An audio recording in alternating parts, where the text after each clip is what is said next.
सभी श्रोताओं को नमस्कार। प्रिय सज्जनों, क्या आपने कभी सोचा है कि जब अधर्म का प्रतीक माना जाने वाला लंकापति रावण मृत्यु की शैया पर पड़ा था, तब स्वयं मर्यादा पुरुषोत्तम श्री राम ने अपने छोटे भाई लक्ष्मण को उनके चरणों में क्यों भेजा था? रणभूमि में रावण मृत्यु शैया पर पड़ा हुआ था।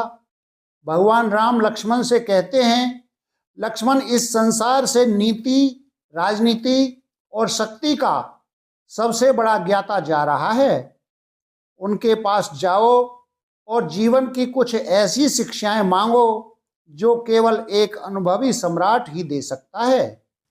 लक्ष्मण अहंकारवश रावण के पास जाते हैं और सिर के पास खड़े होकर कहने लगे, हे रावण, मेरे भ्राता श्री राम ने मुझे तुम्हारे पास भेजा है। तुम मृत्यु के निकट हो, मुझे राजनीति की कुछ शिक्षा दो। रावण मौन रहता है, कोई उत्तर नहीं देता। लक्ष्मण कहने लगे, भैया, मैंने बहुत प्रयास किया, लेकिन रावण ने एक शब्द भी नहीं कहा। श्री राम कहने लगे, लक्ष्मण, यदि किसी से ज्ञान प्राप्त करना हो तो उसके सिर के पास नहीं, चरणों के पास खड़ा होना चाहिए। याचक बनकर जाओ, विजेता बनकर नहीं। लक्ष्मण पुनः रावण के चरणों के पास जाकर शीश झुकाते हैं। हे महापंडित रावण, मैं क्षमा प्रार्थी हूँ। श्री राम की आज्ञा से मैं आपके चरणों में ज्ञान प्राप्ति हेतु आया हूँ। कृपया मुझे जीवन के वे गूढ़ रहस्य बताएं जो आपने अपने अनुभव से सीखे हैं।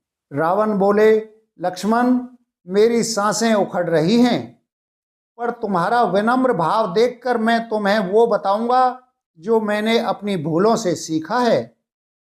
शुभ कार्य को कभी नहीं टालना चाहिए, अशुभ कार्य को जितना हो सके टाल देना चाहिए। रावण आगे बोले, मैंने सोचा था कि मैं स्वर्ग तक सीढ़ी बनवाऊंगा, नरक से तेल निकालूंगा और खारे समुद्र को मीठा कर दूंगा। मैं इन्हें कल पर टालता रहा और आज देखो, मैं खुद मृत्यु के द्वार पर हूं।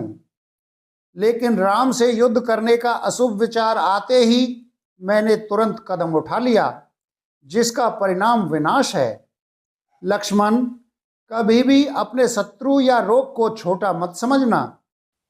मैंने जिन्हें साधारण वानर और भालू समझा, उन्हीं की सेना ने मेरी स्वर्ण लंका को राख कर दिया।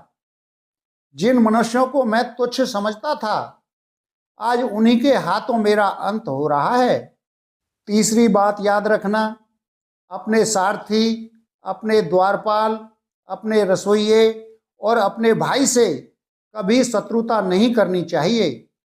मैंने विभीषण को लात मारकर निकाला और आज मेरी मृत्यु का रहस्य तुम्हारे पास है। अपनों का साथ छूटा तो लंका का गौरव भी मिट्टी में मिल गया। शक्ति व्यक्ति को अंधा कर देती है। मुझे लगा कि मैं काल को भी अपने बिस्तर के पैर से बांध सकता हूं, पर समय किसी का सगा नहीं होता। ईश्वर जब दंड देता है तो सबसे पहले बुद्धि हर लेता है। लक्ष्मण, राम कोई साधारण मानव नहीं है, वे साक्षात विष्णु हैं। उनके हाथों मरकर मैं मोक्ष पा रहा हूं, पर मेरी सीख को संसार याद रखे कि चरित्र के बिना ज्ञान और शक्ति दोनों व्यर्थ हैं। कहानी पसंद आई हो तो चैनल को सब्सक्राइब करें, अपने दोस्तों के साथ साझा करें। मिलते हैं किसी नई कहानी के साथ, तब तक के लिए नमस्कार।